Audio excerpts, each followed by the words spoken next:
This is World Revolving. We're going to talk about the situation in Guyana today, November 30th, 2023.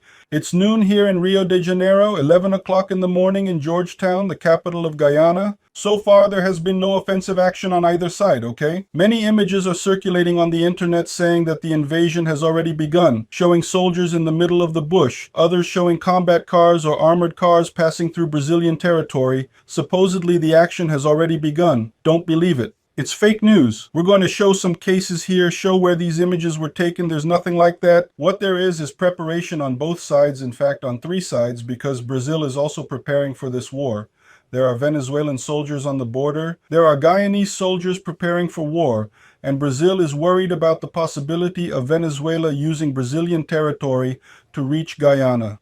So at the moment I record this video, there is no real action yet from any country. I think it's unlikely that there will be any invasion before the 3rd, which is the day set for the Venezuelan referendum on annexation. So what will happen next? Whether Maduro will want to invade immediately after the referendum or whether he'll do it later?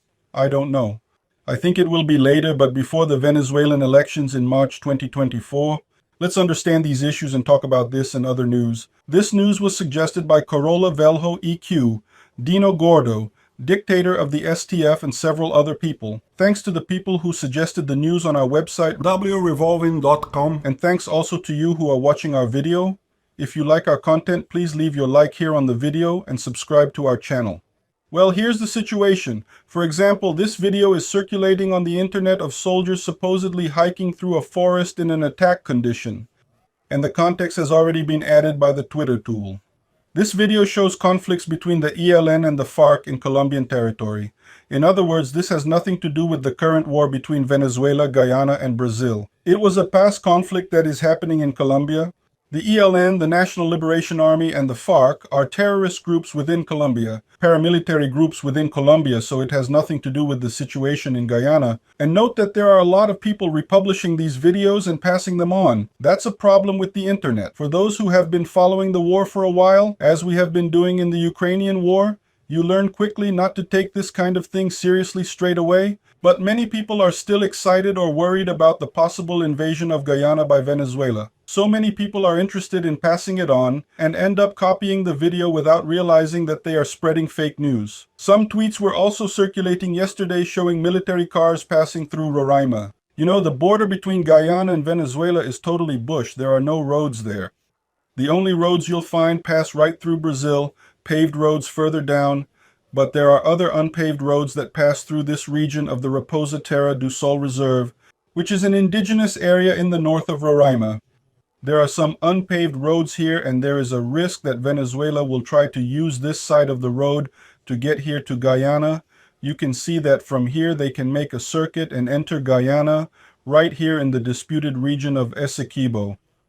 Then yesterday they showed some images of armored vehicles driving around in cities here saying that they were Venezuelan vehicles. No, those vehicles were Brazilian. It was some old parade that they took these images from, or some exercise that the Brazilians did there.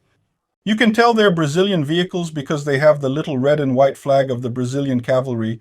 So it's not Venezuela hasn't invaded Brazil, at least not yet, right?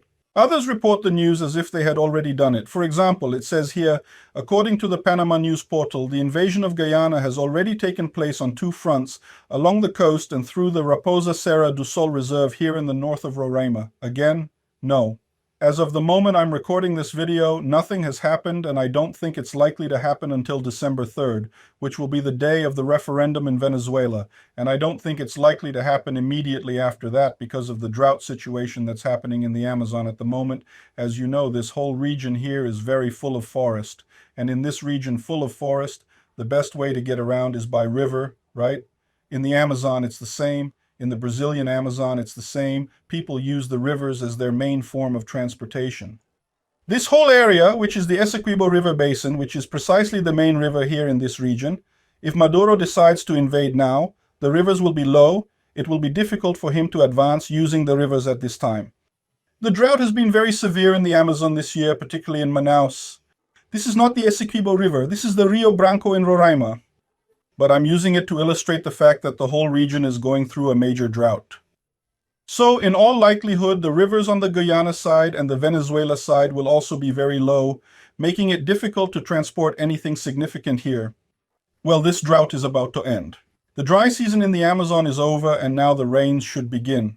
If you look at the climate here, that's exactly what it is. It's still dry until Monday, December 4th. From the 6th onwards, you'll have rain every day in the Amazonas region. This is the weather forecast for Pacaraima in Roraima, and the problem is that when it rains a lot, it's also difficult to carry out this type of operation. You end up having more of a rain factor too. Although there is another aspect that should be considered here, which is that Guyana's armed forces are so much smaller than Venezuela's armed forces. Venezuela's are not significant, but Guyana's are even smaller. One strategy that the Venezuelans may use in this war, we don't know what it is, right? I've already told you they'll probably use coming by sea here, entering the Essequibo River, and so on. But there is another possibility, which would be for them to go straight to Georgetown. In other words, decapitate the government of Guyana. This possibility also exists. Instead of going into the jungle to try to expand the region, you go there to Georgetown, remove the government, put in a government favorable to Venezuela, and that government favorable to Venezuela, you make a delimitation according to what Venezuela wants. So we can't rule out the possibility of a direct attack on Georgetown. I think it would be a risky move because there is a point where the Guyanese army is stronger. It's right there in the capital, and if you carry out an attack in a city full of civilians, you'll certainly claim a lot of innocent victims there. But it's also a possibility you can't rule out this alternative here. Georgetown is a city, the capital of Guyana on the coast, so it's relatively easy. For an enemy force to arrive and make an attack on the city, you can't rule it out. And it would be much easier once you take away central control, then you can work towards eventually wiping out the rest of the army. Let's wait. For the time being, there's nothing. We are discussing possibilities for the future. As I said, it's all about preparation. Information from Brazilian intelligence indicates that the Venezuelan army will begin operations against Guyana, but it is not known when and there is no specific deadline. I've already mentioned it here. This plebiscite or referendum that Maduro is holding now on December 3rd is a formality. Everyone knows what the result of this plebiscite will be. Not least because Venezuelan schools always teach that no, that area belongs to Venezuela and was taken over by Guyana, so the Venezuelan people think it's theirs, right? There's no such thing. A few days ago, Maduro announced Operation Republic. Operation Republica would in theory be the operation that would annex Essequibo, right? The Venezuelan military is currently building bases on the border with Guyana. Among these bases is an area for planes and helicopters. It doesn't say here exactly where these bases would be, but you have it now, preparing for a possible war. There are also Venezuelan military personnel here, who will be part of the 300,000 soldiers and paramilitaries mobilized to ensure that the December 3rd referendum is possible, and then to the possible invasion of Guyana. So the Venezuelans are preparing for this. On Sunday, Maduro will hold a referendum with the population, and he will probably win the annexation. I have no doubt about that. And the question is, how long will it take before the real invasion? That's what we don't know. As I said, I don't think it's likely that it'll happen straight away, but sometime between now and March 2024 is the most likely. Senator Iran Gonçalves from Roraima asked for the armed forces to be reinforced in Pacaraima. The fear is that the Venezuelans will use the territory of Roraima to cross. Well, according to reports, Brazil's armed forces have been placed in a heightened state of readiness due to a significant movement of equipment and personnel in eastern Venezuela and on the Guyana border. The officials believe that Venezuela could invade the small South American region, and Brazil's concern, I've already said, the Lula government is unfortunately not going to do the right thing, which would be to defend Guyana, to enter this war on Guyana's side. It's going to do the wrong thing, which is to remain neutral. And if Venezuela invades Brazil to get to Guyana, I have no doubt that Brazil will react. I have no doubt about it. Even by the Brazilian constitution, invasion of national territory, Brazil has to react against Venezuela anyway. But since Lula is friends with Maduro, it's very likely that Lula will be lenient, that he'll wait a while, that he'll delay taking any action, so that if this invasion of Venezuela is very quick, they'll be able to do it, and Brazil will have helped Venezuela in this way. So you see what I'm saying? Lula won't support Venezuela. He won't accept Venezuelan troops entering Brazil. But if they enter and arrive in Guyana and pass through here, it's possible that Brazil will be slow to respond precisely because Lula doesn't want to respond. He wants to help his little socialist friend. On November 25th, the 5th Division of the Brazilian Army mobilized 16 multi-area armored vehicles to the Essequibo borders due to tensions between Venezuela and Guyana.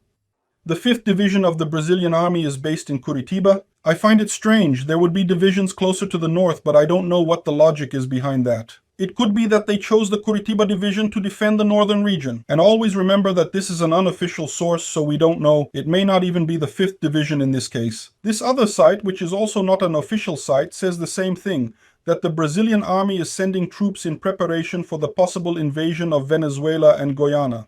Around 16 multitasking armored vehicles from the Army's 5th Division in Curitiba are on alert to be deployed to Boa Vista, the state capital, at dawn on Saturday. In addition to multitasking armored vehicles and infantry troops, the Army also deployed Leopard tanks at dawn on Saturday. According to preliminary information obtained from the military, there is still no forecast of how much and for how long these troops will remain in the region. According to a military officer assigned to the Roraima Brigade, who did not want to be identified, the High Command has been forming dozens of working groups with personnel from various Army units in various regions of the country with the aim of planning the border operation. And he adds here that in 20 years in the barracks I hadn't seen that. They are taking a piece of every operational battalion in every part of Brazil. For example, the light infantry battalions in São Paulo are sending personnel. This information will flow quickly because of the groups formed. Approximately 3,000 men from the Brazilian army may have moved to reinforce the force in the border region. And what about Guyana itself? Guyana has an army, a military force there. It has 24 modernized Brazilian Urutu armored vehicles. They are good vehicles, but they don't have the capacity to fight against the Venezuelan forces, which are much more developed. In short, if no one helps Guyana, the outlook is not good. But that's what I mean. The world can't let one country invade another just because it has an interest or wants to economically. If you do that, there will never be peace in the world because there will always be a country wanting to invade its neighbor. Ah, but this region has an old dispute and so on. Yes, it has an old dispute. That's no reason to break in and use violence against your colleague. If you do that, you'll never have peace in the world again. So the American military is already there in Guyana. We've already talked about it. They're organizing the defense of Guyana there. This article is interesting because it explains the situation regarding the Essequibo issue, right? And he explains that this goes back to the time when all these things here were colonies. One part, Venezuela was a Spanish colony and Guyana was a British colony, right? So there was a lot of confusion here about the boundaries between the two, as you can see here, really a lot of confusion here. And that would have ended in 1988. In 1988, the countries agreed to enter into a negotiation, England against Venezuela. So they asked for international arbitration, an international court, which won the case for England. Then after that, Venezuela said it was a joke, that they did it wrong, that the referee was unfair. Well, if you've accepted international arbitration, my friend, you can't cry about it later. I should have cried first. Once you've accepted arbitration, there's no telling, right?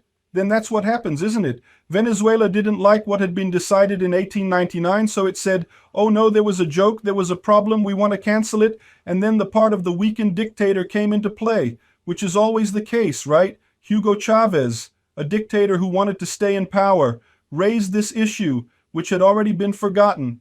Anyway, what you're saying here, J.B. Neto says it very well. It's clear that Maduro is going to start Venezuela's war against Guyana, suspend the 2024 elections, perpetuate himself in power.